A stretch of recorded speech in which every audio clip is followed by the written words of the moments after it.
Akulira KCCA Jennifer Musisi Makula atongoza entambula y'eggaali y'omukka egenda okwesiba okumalawo omugotteko gw'ebiduka mu Kampala.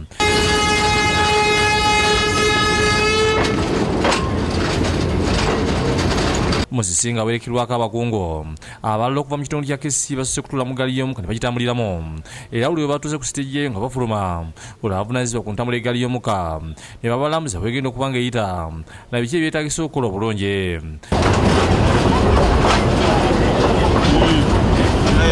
Balamudde ebitundu okubadde Nakawa, Kireka, Nambole okutuuka e Namanve era obwedda kye bayita nga abantu bava ku bye bakola nga beerabira ku ggaali y'omukka.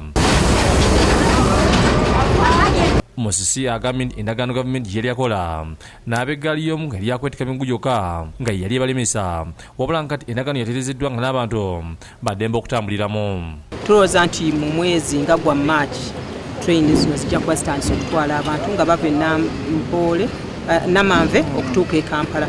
Kuno kwe kubadde okulambula okusembayo mu nteekateeka eno.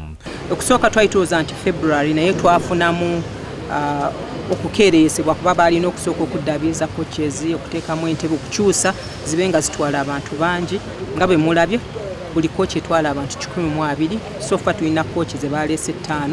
Musi ayongeddeko n'enteekateeka eno waliwo n'okuzimba paaka ey'emmotoka e Namanve ng'olwo abalinnya eggaali y'omukka bwe bazisimba olwo ne balyoka bagirinnya okutuuka mu kibuga. Waliwo RVR weetegese weegenda okumaliriza nti omuntu olekawo emmotoka yo n'olinnya train n'ojja mu Kampala naye bwe tunaagattako ne bbaasi nazo batusuubiza nti zinaatera okujja bannannyinizo.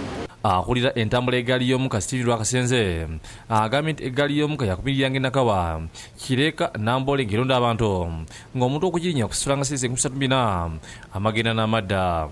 Okutuuka e Kampala kijja kuba nga tusasula siringi 107 naye bw'oba ovudde e Namanve n'ogenda e Kampala n'okomawo wona ojja kusasula siringi 34.